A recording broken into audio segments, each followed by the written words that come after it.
Well, I talk about this show trial, and I talk about the fact that this was in fact a setup. That it became quite clear to many of us that Chauvin had to be the sacrificial lamb. That the state couldn't get around what millions of people saw with their own eyes around the world, and so it was set up where this was supposed to be a referendum on U.S. justice, the ability of the state to be able to render justice. And we saw something that was quite extraordinary with police officials breaking ranks, breaking tradition, and providing damaging testimony against one of their own.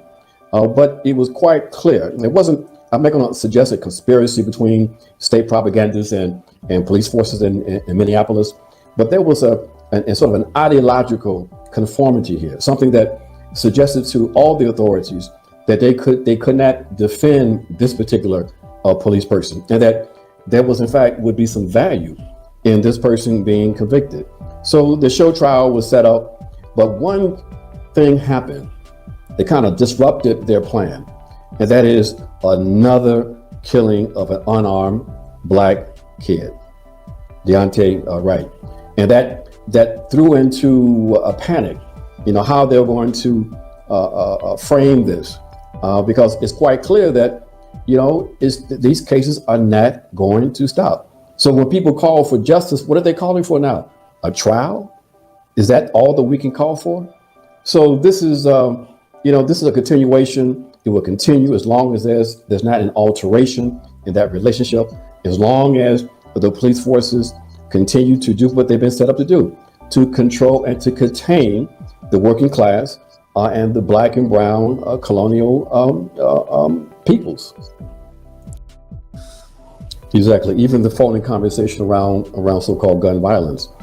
It's interesting to me how that concern about a legitimate concern about gun violence, the moral positions people take when we have these senseless mass shootings, and look at this issue of violence in the U.S., how that issue then is disconnected from the normalization of violence and the support of U.S. military aggression globally. It's like the question becomes, what is it? What kind of tools are the U.S. forces using outside the borders of the U.S.? Sticks and stones? No, they have weapons. They have guns. So if you're concerned about gun violence, then that concern to be morally consistent has to be extended to your concern with U.S. aggression, U.S. warmongering. So we have to make all of these connections, Lee, because we're at a point in history where we don't have the luxury of illusions, especially for those of us who are at the receiving end of this colonial capitalist project. So we have to call it as we see it. We have to appeal to our allies to trust our analysis and to re-examine their own positions, their own world views, especially when it comes to things like U.S. patriotism. That basically when you start embracing U.S. patriotism and defending the U.S., that in essence you are in some ways putting yourself in opposition to us, because we can have any illusions about the nature of this state. And so we see that, left and liberal patriotism is nothing but the flip side of the same white supremacist coin that you see from the other side. So these issues have to be connected. People have to understand them in order to make the correct decisions in terms of where they stand. Who will they align with?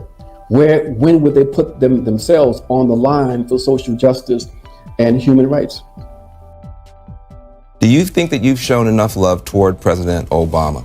I think there are people who feel like this critique that you extend is important, but they also wonder, where is the love for this president? How would you answer that? I would say that I have a righteous indignation for any politician who uses a legacy of Fannie Lou Hamer, Martin Luther King Jr. to promote neoliberal policies that generate privatized education, that use drones that kill innocent people, especially innocent children, that side with Wall Street. Larry Summers, God bless him. God bless him. Is he tied to Wall Street more than Main Street? You know him better than I do. No, I'd like you to go on about Larry. So it's not a hatred. It's a matter of looking at the evidence. You're my mentor. You're my friend. We taught at Princeton together. And I've learned so much from you, my brother, with Eddie Glaude and all the others. Imani Perry. We all walk in your footsteps. But I think when I listen to African Americans, there is a concern that our greatest intellectual, you're going to go down in history for this era. You got this first black president, and where is the love? I understand the critique, but where's the love? No, because the love is first for the suffering people. You see, that's the righteous indignation. The failure to see black children. Now, when I say that we don't see black children, I don't mean to suggest that black children are invisible. To the contrary, black children are hyper visible in a white supremacist society. This is why they get followed in stores. This is why they get suspended from school and criminalized in public spaces more than their white counterparts. To be a child, a black child in this world, is to be seen as a constant and unavoidable threat. Armed or unarmed, straight A student or pushed out of school, it doesn't matter. Our babies are constantly under surveillance for the crime of being black and alive. So, what do I mean then when I say that the world doesn't see black children? I mean that despite the hypervisibility of black children, the one thing that society can't see in them is the stuff that makes childhood. Innocence, vulnerability, imagination, joy.